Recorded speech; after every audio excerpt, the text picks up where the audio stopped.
Yo, what's going on? A pluses, nerd mixers, nerd and geek pop culture enthusiasts alike. It is your boy Indy Uchiha, man, and I am here with your review of The Flash Season 8, Episode 6, Impulsive Excessive Disorder. Now, new place, you know what I'm saying? Trying to get my bearings and what's going on. New state. I have details on what's going on with that later. Okay, later. So my setup is a little bit different. So instead of having my notes right in front of me, my notes are to the side. So if you guys see me looking to the side a lot, don't think that somebody's holding me hostage and I'm looking to try to give y'all signals to save me. You know what I'm saying? But I'm glad to be back. I'm very, very happy that the Flash is back.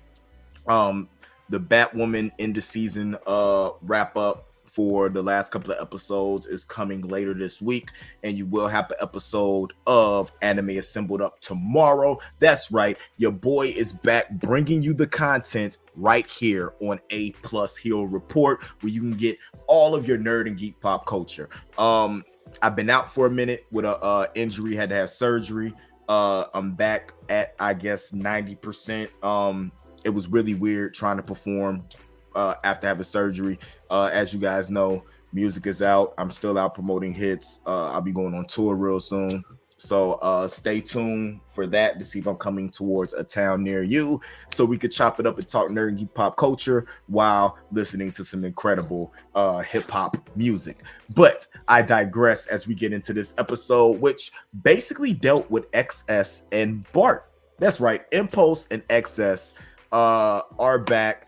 This almost felt like this could be a setup for a spinoff.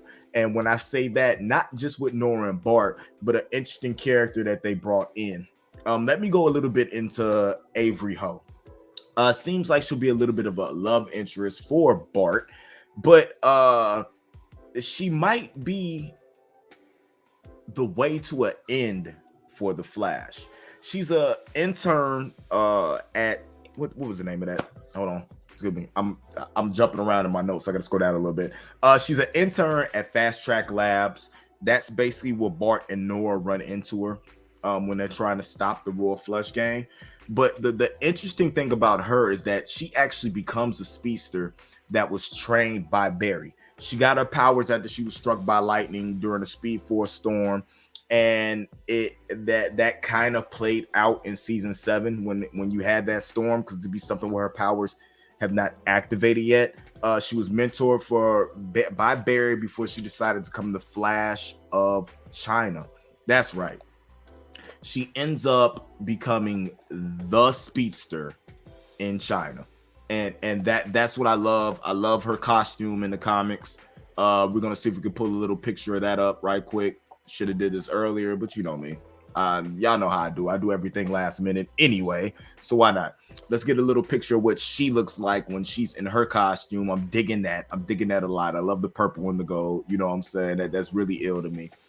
But this could be something where if the Flash is going to end and they have Barry bow out, he could be passing his torch on to a series of speedsters instead of just one. So instead of just Wally, Bart, or you know what I'm saying, XS, it could be a group of speedsters, that he's passing the torch on to, and this could be their way as a backdoor pilot in what's going on. We all know that the Flash has bought a number of speedsters in, but this could be the one that lets Grant Gustin bow out, you know what I'm saying, as the Flash, you know what I'm saying, presumably even if season 9 is the last season of the Flash. It'll be interesting to see where they go from there, especially with all the different hero teams they're setting up, whether it's the JLA or different things like that. I'm looking forward to see what happens. So this episode takes you back to 2013, right? A lot. That's when Barry was in his coma when he first became Flash. We all know the last time we saw XS and Bart was during the Vow renewal. So this picks up literally right after that. They return back to 2049, only to notice that Jay Garrett, who is supposed to be deceased, is there. And after a conversation that they had with them during Din Din, you know what I'm saying, eating some burgers, some fries, chopping it up, sipping on some shakes, they find out that Jay has a new wife, that his original wife, Joan, was like erased. So that makes them go investigate to see what's going on. And they come to find out they were able to pinpoint like a temporal mess up, divergence, or whatever it's called. They talk about it a lot in Legends of Tomorrow. This felt like a young Legends of Tomorrow episode to me. Back in 2013 when Joe West got shot. So they traveled back in time to try to stop Joe West from getting shot, to hopefully restore the timeline, hoping that Jay Garrett stays living, and then that they're able to bring his original wife back. So in 2013, they get a big talk about how they're not supposed to come in contact with anybody who knows them or anything like that. They don't want to make any more temporal occurrences and what goes on, but they run into Eddie Thawne. I'm going to tell you this. It was really, really, really, really pleasantly, a pleasantly good feeling to see Eddie Thawne on screen, and to just see this actor record that role and just pick up like he hadn't left. And this is basically when he's joining the Central City Police Department. So like they give him all types of suggestions on bring coffee and donuts, you know what I'm saying, for the police department, try to, you know what I'm saying, butter up everybody so that he can make a good impression. So it was cool. Like I said before, when I was talking about Avery, Bart ends up flirting with Quantum Fist, his name Avery, not Amy, I'm sorry, before trying to stop a jewelry heist that got Joe West shot. So what happens is that you have XS trying to calculate everything's going in their head, trying to make the perfect maneuver so that they can keep Joe West from getting shot but still preserve the timeline as they want to turn. Bart, who is impulsive, key the title, you know what I'm saying, of the episode, impulsive, excessive, disorder, decides that instead of stopping the bullet, he's going to move Joe West so Joe West doesn't take the bullet. In turn, what this does is that the queen from the Royal Flush Gang ends up overhearing their minds of what's going on, and she learns what a metahuman is before the time she's supposed to, and ends up like forming the Royal Flush Gang in 2013 instead of further down the line, I think in 2017 or something like that, right? So it's years earlier, and now they have to stop the Royal Flush Gang from robbing a casino where 30 people or more are going to die because it keeps changing, right? So they look at every approach to try to stop it. That's what ends up making them go see Avery, because she understands how time works, and trying to put together a play in order to try to stop the Royal Flush Gang, right? But they got bombs laid all over the place.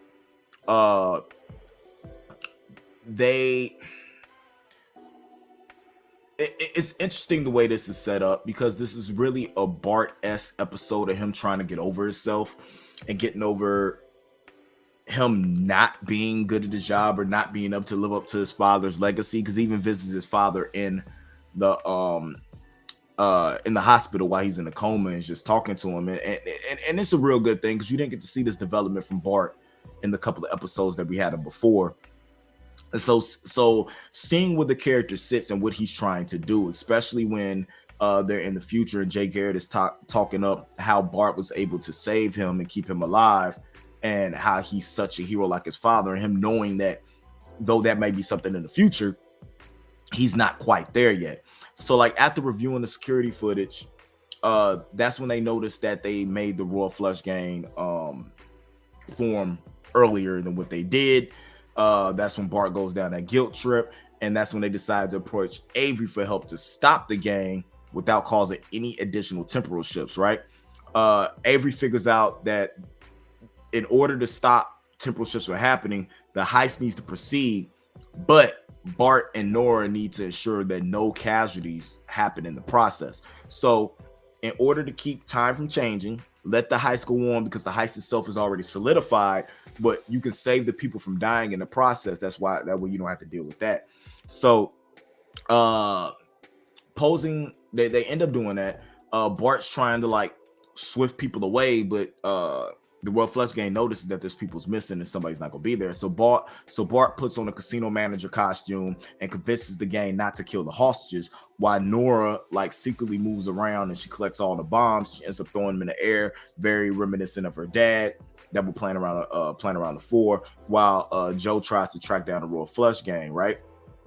Iris meets Eddie for the first time. So they end up thwarting what was going to happen when it comes to the explosion. No casualties. They do their job very well. Joe's tracking down the Royal Flush Gang. Iris runs into Eddie. And then everybody brings in 2014 with Eddie and Iris clearly attracted to each other. Basically foreshadowing what happened in Flash season 1. Because you need that, you know what I'm saying, going on, right? You get to meet a very early Cecile who just got divorced from her husband, and you get Joe coming up to her asking her, "Hey, would you like to go out?" Like she just totally poo-poos him, right? But then tells her later on, like, "Hey, if you keep up what you're doing, maybe later down the line we can have something going on." So I like the fact that they took an episode that happened in the past and they gave us these little Easter eggs of stuff that we already know past, but kept the thing going with them being able to show those little romantic elements, especially the early on Jay and Cecile, right? Bart goes back, they go back, he talks to Avery, he kisses her before he goes to 2049 to see if they would restore the timeline, basically telling Jay what happened, right? Which they should have just did that in the first place. They told Jay what happened. They end up restoring Joan to the timeline, right? You get Jay telling them about him. He's lived in the past a bunch of times, which to me, world wars and different wars, stuff like that, which to me makes me think about, hey, he probably been jumping through time with the JLA, living in the past and stuff, and coming back and forth, you know, in order to do stuff. Team Flash leaves for Paris to celebrate their new year, but you end up seeing like Iris is brushing her hair, right? She lays down the hairbrush, and when they whisk off, the hairbrush disappears. So that's going to be interesting to me,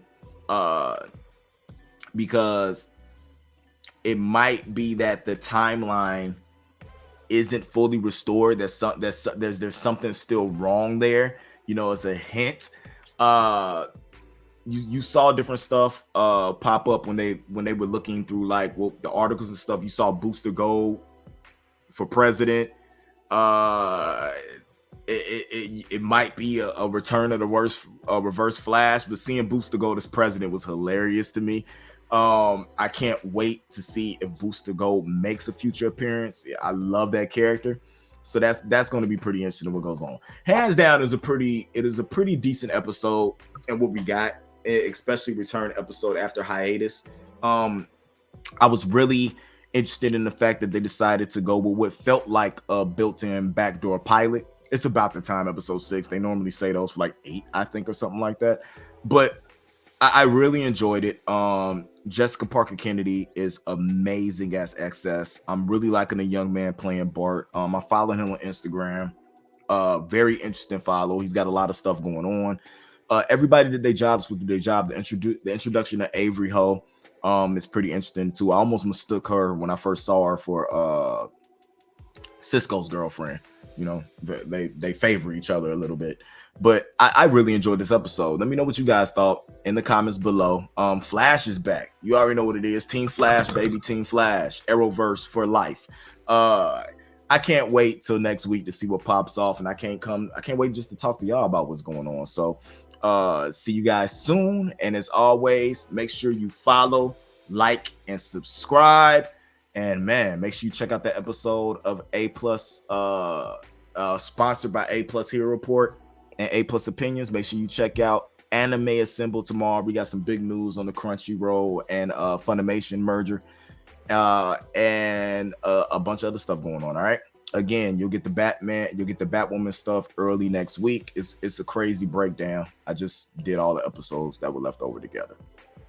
It's going to be pretty interesting if you guys are into that. But love you guys. Stay safe. Stay nerds. Keep it A+. And as always, this has been a Nerd Mix. I'm Indy Uchiha. Go stream my music. And as soon as I cut this background music off, I'm learning the new features in this program we're using. I'm out. Holler at you guys later.